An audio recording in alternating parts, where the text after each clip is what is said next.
Hello, my name is Carrie Pruce, and we're at the Chapman Cultural Center here in Spartanburg, South Carolina. The Chapman Cultural Center is my favorite place here in town because we have everything for the arts. From science to ballet, it is just a wonderful place and there's something for everybody. So I'm going to show you a little bit about my day and what I do as a professional dancer, so follow me. We're at the Montgomery Building here at the Chapman Cultural Center, and the Montgomery Building houses the Ballet Spartanburg studios. So the studios are where we go and take class every day and also rehearse for our upcoming performances. Now, we're still in the age of COVID, and we take it very serious here at Ballet Spartanburg. So all of our dancers have to wear a mask before we go into the building, and our temperatures are checked. We make sure that we're healthy and safe before we come to class. So we're going to go into the studios now so you get a behind-the-scenes look about how professional dancers have their daily life. So follow me.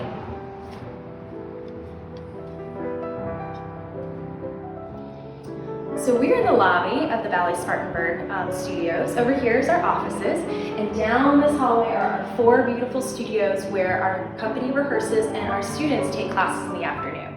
So we're going to go down and visit one of our studios, and I'm going to tell you what we do in there. So we take class, we rehearse, and sometimes we even perform. So come with me and you'll get to see our studios. Ballet dancers take their training very seriously.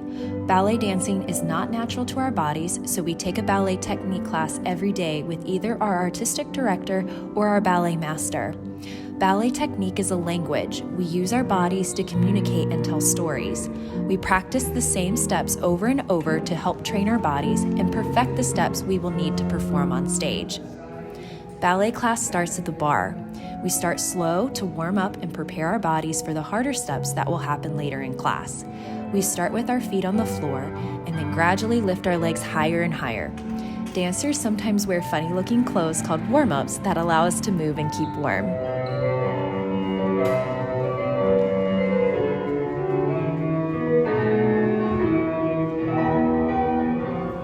After bar, we make our way to center practice.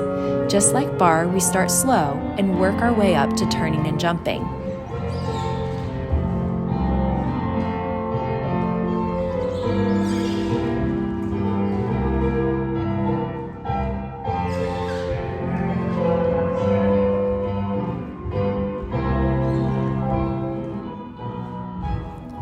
Class is also a time for us to focus and prepare for rehearsals that will take place later in the day.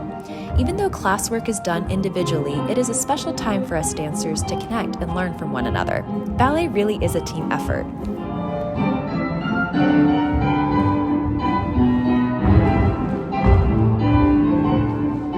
At the end of class, we do complicated turns and jumps. Here I am working on fouette turns. Oftentimes, ballerinas in a performance have to do 32 fouette turns in a row. So ballet is a team effort. Even though we spend a lot of time individually working on our own technique in ballet class, it takes a lot of people to be able to do a big production, especially a story ballet.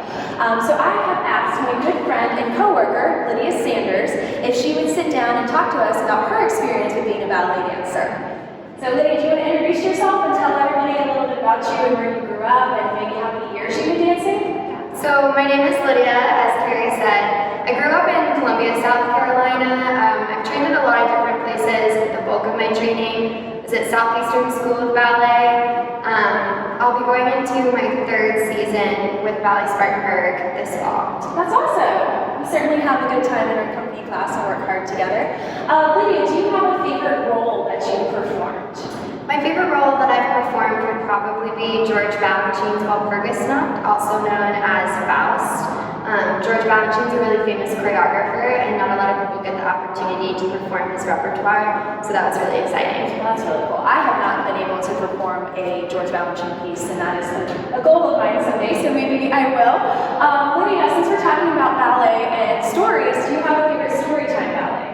It's a tough one, but I think that my favorite story ballet would have to be Romeo and Juliet. Everyone's very familiar with this story, and it's just very dramatic. Yes, the music for the story of Romeo and Juliet, the ballet, oh, it's so gorgeous, and especially when Romeo and Juliet dance for the first time, it's quite exciting. And do you have any advice for anybody that might want to become a ballet dancer? I think my would be just don't let any limitations that you feel like you might have keep you from pursuing ballet or any type of dance, because really any limitation you have can be overcome. Thanks, Lydia! So like I mentioned before, it takes a team to be able to do ballet. It's not just an individual person doing roles. So I have asked my good friend and dance partner, Brenton Taft, if he could answer some questions and let you know what it's like to be a dancer in his eyes. So Brenton, can you tell everybody a little about yourself and where you're from and how long you've been dancing and how long you've been at Spartanburg? Yeah, my name's Brenton Taft. I've been here on the company Ballet Spartanburg for about 4 years. Been dancing for about 22, 23, since I was little. I'm originally from Salt Lake City, Utah. I'm trying to think. I think you've been in Spartanburg now for 4 years because we started dancing professionally together here at the same time. So before going on 5, I can't believe that. That's weird. Yeah. So like Brenton said, many of us have been dancing for a long time. Me personally, I've been dancing for over 26 years. So it takes a lot of effort and a lot of time to become a professional dancer. So Brenton, we're talking about literacy and books in ballet. Do you happen to have a favorite story about it? You know, I really like, it sounds a little cliche, but I love the Nutcracker. I love the Nutcracker too. The versatility and the costumes and the roles and the music, it's all really fun. I mean, you and I, like you said, we've been dancing together for a while now, and we've done almost every single one there is. Yeah, so you'll actually get to see Brenton and I do the Sugar Plum and the Cavalier in an upcoming scene, so stay tuned for that. Speaking of the Nutcracker, do you have a favorite quote from the Nutcracker? You know, like I said, I love everything, but Snowpaw, between the choreography that's kind of almost general and the music choice, is awesome. Yeah, it's a lot of fun to perform and it's beautiful. And then one last thing for our viewers. Is there any advice that you would have for anybody that's maybe wanting to become a ballet dancer? Honestly, if there's any gentlemen out there that are a little uncomfortable on that fact, just forget what anybody else says and do what you want. If you want to dance, you'll dance and it'll feel nice, it'll feel right. Dance is for everybody, boys, girls, anybody of any color, and that's why I love Ballet Spartanburg. We're very inclusive, and dance is for everybody. So that's awesome. Thank you, Brenton. Of course.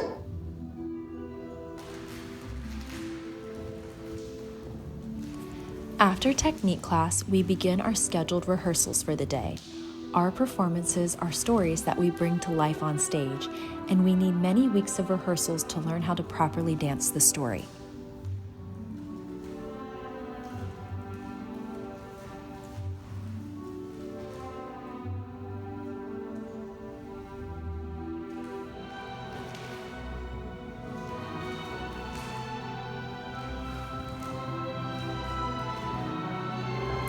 Here, you can see Brenton and I rehearsing the Sugar Plum Fairy and the Cavalier from the Nutcracker. We are working on the Grand Pas de Deux. A pas de deux is a dance for two. Rehearsals are when we learn, practice, and perfect our assigned roles for the upcoming performance.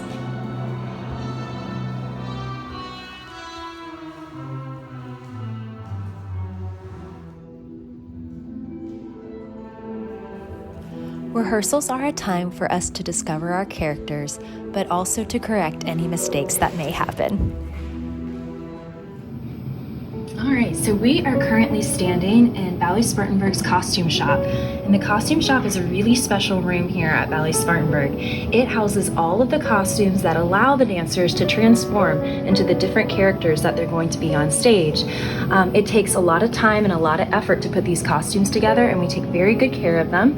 And now I'm going to show you some of my favorite storybook character costumes from the Nutcracker, Alice in Wonderland, and Peter and the Wolf. So costumes are a very important part of the production process when we go to stage. It allows us to transform into the different characters that we're going to perform, but it also tells the audience what character we're going to be. So I've pulled some of my favorite storybook characters. This costume here is the Red Bird from Peter and the Wolf. As you can see, she's got this fun little tutu on her arm. She has wings. So it helps tell the audience that she's the Red Bird, and it helps the dancer make her feel like she is the bird too in Peter and the Wolf. I also pulled 2 costumes from Alice in Wonderland. I pulled the White Rabbit, and as you can see, this costume is for a male dancer. This goes over his head to help him turn into the rabbit, and he has a cotton tail. How fun is that? Next, we have Alice in Wonderland. As you can see, she's got her classic blue and white dress. She's got this beautiful ribbon to put in her hair, and it looks like it came straight out of the storybook of Alice in Wonderland. Next, we have the Sugar Plum Cavalier. So the Cavalier is the prince that partners with the Sugar Plum Fairy and the Nutcracker. He has this very handsome tunic. As you can see, it's very detailed. It has lots of different appliques that are these little things on the costume itself. And we performed this particular ballet in November, and you're gonna get to see some live footage from that performance. So that's why we have our mask. And last but not least, we have the Sugar Plum Fairy and her beautiful tutu, and I'm going to take it off the hanger so you can see just how big our tutus are that we have to wear in classical ballets. So they're very, very ornate. They have lots of different things on them. And as you can see, there's sparkles, there's a pop of color, and of course, any princess or queen needs her crown. And this costume is worn by the Sugar Plum Fairy. And I was able to be the Sugar Plum Fairy for a special production that we did with the Spartanburg Philharmonic back in November. And like I said earlier, you're gonna get to see some footage of that. So this costume allowed me to transform into the Sugar Plum Fairy and help tell the story of the Nutcracker.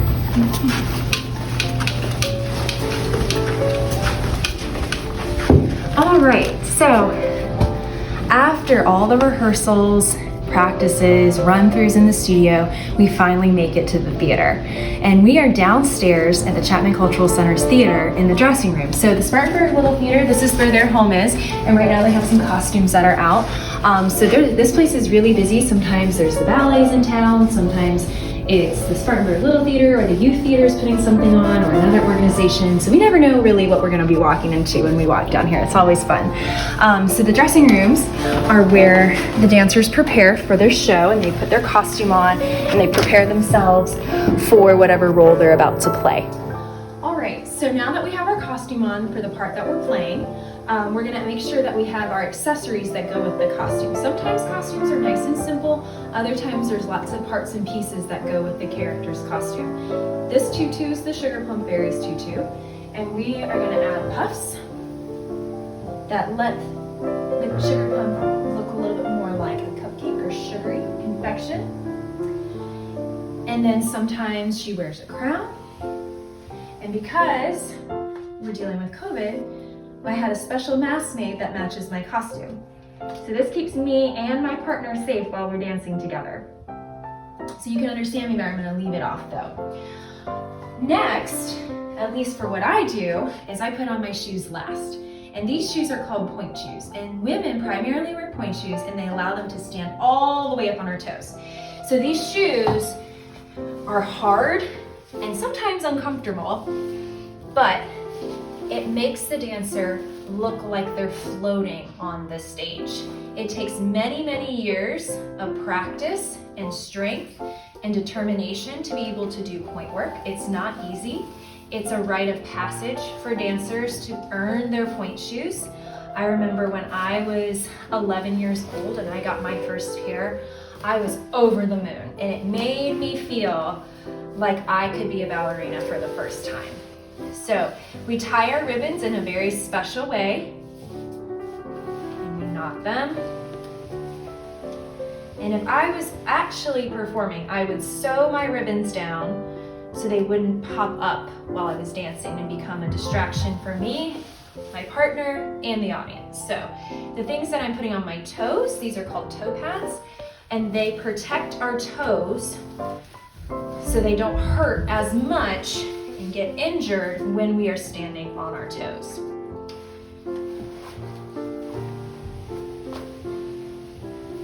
So I have to check and make sure that all the parts and pieces of my point shoe and my costume are properly placed so that I look clean, polished, and professional on the stage. So everybody that's involved in a production goes through a similar process. We make sure that our hair is in the way it needs to be, our makeup is done well, we have the right parts and pieces of our costume. If we have to wear tights, we have to wear tights. Our point shoes that let us stand up on our toes, or maybe barefoot or flat, before we go on stage. So we have to check all of those things, and everybody usually is in the dressing rooms, in and out, running around, getting things done. It's very exciting, it's a lot of fun, and it's just an integral part of being a performer. So now that we've got our costume on, we've put our hair up, we put on our costume for whatever part we're playing, we have our whatever we're wearing on our legs. So the Sugar Plum Fairy, she wears pink tights, and she also has pointe shoes so that she can dance on her toes with her cavalier or the prince.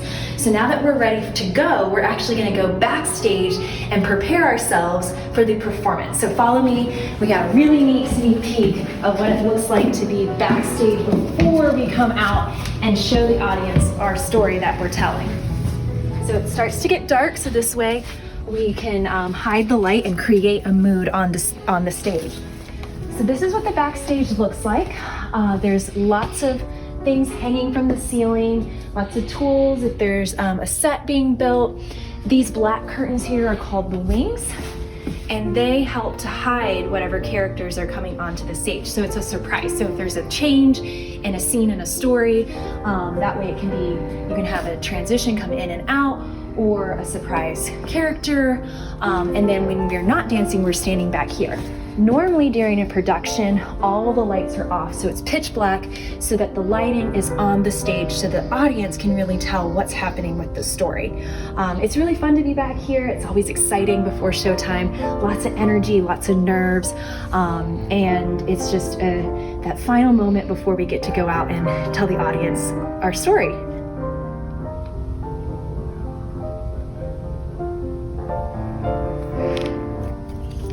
So after we've gotten dressed and we've come upstairs and we've stood backstage, we have made it to the stage to tell our story. So this is the Chapman Cultural Center stage. It's where we have most of our productions as a professional group and with our students. But we also share the space with the Spartanburg Little Theater and the Spartanburg Youth Theater and some other organizations. So right now, the Spartanburg Youth Theater is putting on a performance and they are working on their set. So this normally would not be here for a dance performance unless that's what the story needed. So as you can see, we dance in front of a large audience. You see the lights that are upstage. That helps us to show off the dancers, and it also helps create the mood. So the different colored lights either tells the audience that the story is happy, or if the mood changes and it gets dark and blue, maybe it's cold or scary. So the lights are really, really important, and they also help to show off our costume. So this is the most important and exciting part of putting together a production. This is where the story and the magic actually happens. So I'm really glad you guys got to come backstage with me and see what it's like to be on stage in costume.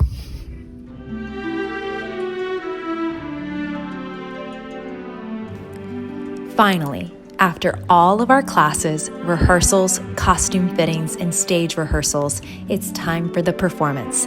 Performing is unlike any other feeling. It's a magical experience that transports us dancers and our audiences into another world. It is so fun and rewarding to be able to share the story that we have worked so hard on with others.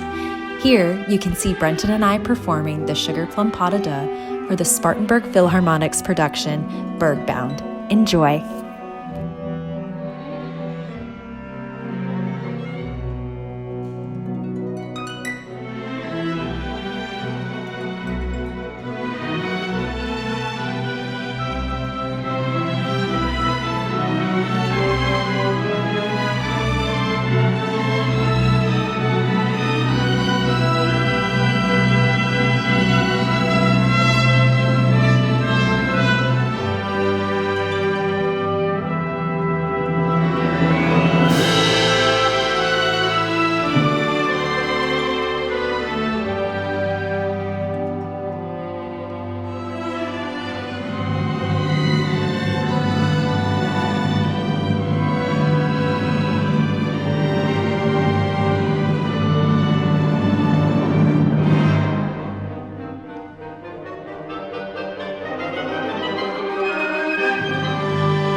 really enjoy getting to show you guys a little bit of what it's like to be a professional dancer. I have been dancing now for over 26 years, and it's been a journey.